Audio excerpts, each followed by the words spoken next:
So we are back, Liv. Time flies. Real talk. I've just been on Season holiday. 7. Do I look tan? Yeah. It's actually fake. So holidaying with kids, you don't get much time to lie by the pool anymore. Did you miss me? Of course I did. I wish I was in Port Douglas. Well, I actually went with friends this time. I need to tell you about it. Yeah. I now understand why Mum and Dad, growing up as a kid, growing up as kids, we went on holidays with so many other families because it provided the best distraction for Tommy and Harry. They had friends. They didn't have to annoy me. Thank God. So good. So where were you? Talk us through it. So thankfully we're so lucky to have accommodation up in Port Douglas, which is why so many of you are probably like, she went to Port Douglas again?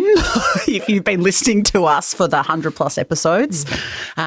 So we were staying up in Port Douglas. We had, 7 nights, beach, pool, pub, repeat. So nice. It is, I mean, I've said it before, it is the best possible location for young families because you've got Hartley's, the crocodile farm and wildlife park. And I mean, some people might say it's a bit boring, but I like the boring vibe that it's just quiet and it's typical far north Queensland. Slower pace that you each time coming back on that flight, I go, oh my goodness, I just need to carry that home with me. Slow down. And then Melbourne hits you and you're like, shit, we're back. Like the minute you're home, you tip out the bags of washing and you go, what holiday? Right. It is soul destroying those 25 loads of washing and that first bedtime routine, given the kids have been staying up probably a little bit later than what they should have and had a terrible crash diet of chicken nuggets and chips for 7 days.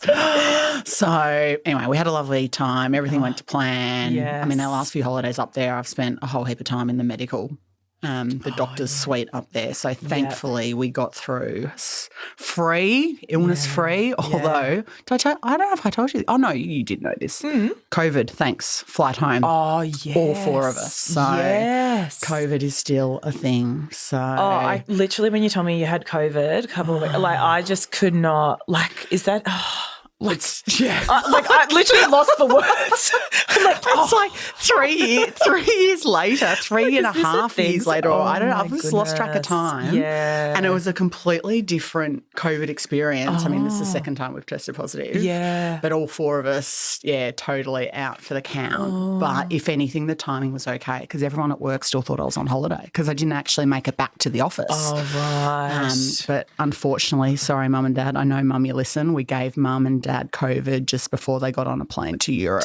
So thankfully we don't live in the time of 14 days quarantine and being locked up and isolated. They were able to quickly recover and get antivirals and off they went. Oh, gosh. Oopsies, this sorry. This is like literally the times that we live in. Like it's always an interesting journey, isn't it? Let's be real. Oh, well, I'm jealous of your holiday and I look forward to my holiday coming up in Queensland in Noosa. So freaking get me on that plane because it's been a minute since I've had any hot weather hit this body of mine. Oh, you won't know yourself. Honestly, just vitamin D. You realise how important it is to body and soul. Oh, 100%. Instantaneous. Absolutely. And it's interesting you say vitamin D. I actually went to the GP recently because I was like, I'm feeling down. I'm feeling just lethargic. I'm feeling no motivation. I'm feeling as though I'm like, what is life kind of vibes. Went to the GP. I'm like, maybe I'm deficient in something. So we got my blood test done and massively deficient in vitamin D. Are you like me too, that your mood is closely linked to the colour of the sky? Big time. That's why I don't know how you lived in London. Well, no, that's why I only lasted, 11.5 months. And I honestly reflect on it now and go, it was the colour of the sky. Yeah. A perfect Melbourne day now, even in winter, coming out of winter, beautiful spring where, blue sky days and cool mornings, I have got a pep in my step and I am ready to go. Yes. But, rainy overcast weather, which is, vitamin D related and no doubt there's a whole heap of other stuff going on. Like my Nigerian skin can't handle this shit. I need to be back. I need to be in Nigeria where it's like 24/7 sunshine, like crazy stuff. Well, summer is coming. Yes. Crazy season, but beautiful summer and long January beach holidays are right around the corner. Cannot bloody wait. We're actually talking about today how the hell people are affording holidays, how they're affording most things. Because, Life? Does it not blow your mind? The other day I left Woolies. I bought 2 boxes of nappies that took me to $80, and I feel like I bought a carton of milk, which was like $10, pure. What is it? Pure milk, whatever it's called. 3 litre, $6.70. I was like, no, there's only the 1 carton, not the 7. I find going to the supermarket at the moment anxiety provoking. Yeah. I just, I am in a really comfortable position where I can afford a shopping bill, but I am definitely looking at, prices of items and questioning, can we have something, can we not have something? If I'm, is there a home brand that we can use? Yeah. It's just, with rising inflation, interest rates, and not probably a salary increase rate that people are probably feeling is not keeping pace with the rest of it. It's uber challenging for so many of people that we know, family, friends. We're really having to look at how we cut back because there's definitely not as much play money as perhaps there might have been a couple of years ago. Right. And the stats say 60% of Australian households are feeling the impact of rising prices. I mean, if you're asking me, I reckon 95% are feeling the impact, that is huge. I want to know from a HR perspective. So for those listening who don't know, Liv is in HR. Are you noticing people coming to you saying, when's the salary increase? Because this last round of salary reviews, which we typically do in July of each year. So we're through that now. But I had some really hard conversations with people who were just saying, Liv, this is really hard. I might be, the breadwinner for my family on a salary that, might be under 6 figures and, I'm worried about, how I'm going to be able to pay for my kids' extracurricular activity or just afford simple items in the shopping trolley. It's a really hard thing from a HR professional's point of view because, of course, I always say to people, I would love to be able to pay everybody more money, but it's just not a sustainable work practice. But there are other things that businesses can do to support all of their employees, obviously, and flexible work's a big one, big one now. If you're not having to pay for your commute or petrol and, wear and tear on your car, then that's a big saving. Having some other food options if businesses can do that, to just help people just not purchase their lunch every day, because I think I've been trying to personally cut back on that too, the morning coffee and the lunch. And I think, I tallied up, if I could do it properly, I'd be saving a few $1,000s a year. Right. So it's amazing when you do think of expenses like that. Like, the boys were upset with me the other day because I hadn't bought ice creams. But when I looked at a pack of 6 or 8 or however much come in those, it was like $12 or something ridiculous. Ridiculous. And, just not going to do it. So I said, boys, I'm sorry, Mummy and Daddy, we have to work out where we put our money, and it is not a box of 10 ice creams at this point in time. Isn't it astronomical? I just don't. I looked at Morning Fresh the other day, the dishwashing detergent, close to $10 for a 2 litre. Things that but meat, like fruit, veg, meat, essential items for good nutrition. So you can understand why so many people then try and take a fast food route, because the price of good quality food, like chicken.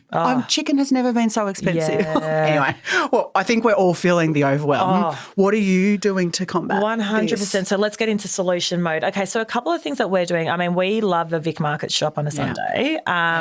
It is, you bring your cash, away you go, like it's old school, and you're there and, and you're not paying $10 for Surely that experience fills your cup up too, though, like having a bit of a barter and yelling and morning Jim and Mary and nice to see you again. Like, I love it when they're yelling. It's such a vibe. The kids are like, this is like, a festival. It's, entertaining, and it is. And look, to be honest, when we don't do that, Vic Market shop for more the veg, fruit and veg, we notice it in our Woolies bill. Like it's no joke. So as much as possible, we try to do that. There are little things as well, like more recently, as you know, as everyone knows, we are still trying to find a new home.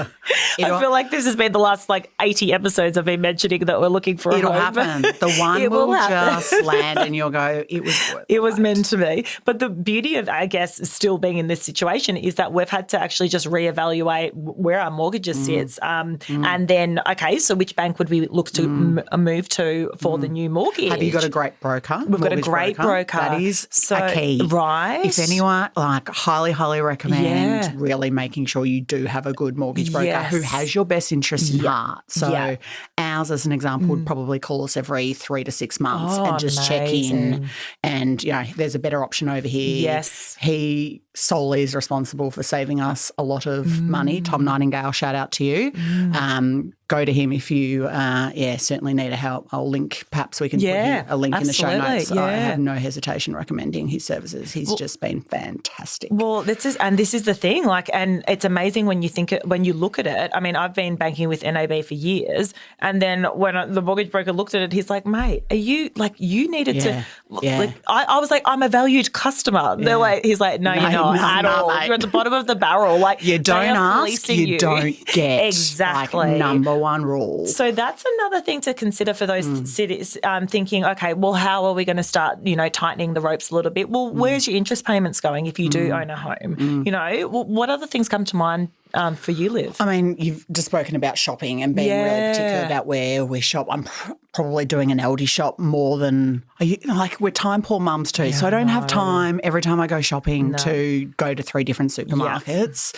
So with just home shopping, I probably do 2 things. I do a massive Aldi shop of just staple items probably once a month. I'm doing a lot of click or collect or delivery because what happens when you do that? You don't put all the incidental items. Oh, that's on sale. I don't have the kids with me because they add an extra $50 to my trolley easily because I just can't be bothered fighting with the Kinder Surprise or the Chocky Milk or whatever it is. Yeah. That's easily saved us a few $100s, probably a month. Is that right? Because I find, how do you go with the fruit and veg from Click and Collect? I'm like one of those people, I inspect the apple before I put it in the bag. You know that attention to detail is just not a strong point of mine. Care factor low. I don't have many issues, to be honest. Okay. Yeah. I know other friends have had issues with items missing. I haven't had that issue. Yeah. If anything, it might mean I've done a big Click and Collect shop and there might be a couple of things that I forgot or they forgot or whatever happens and then I'm just running into the local IGA and picking up 2 things. Yeah. I've saved an hour of time. I've easily probably saved $50 to $100 because I am just that horrible shopper that gets really excited by the bright lights and sale signs. Yeah. So I'd really look at that. We're probably eating at home less. I am a new at home more? Less. Eating out. What did I say?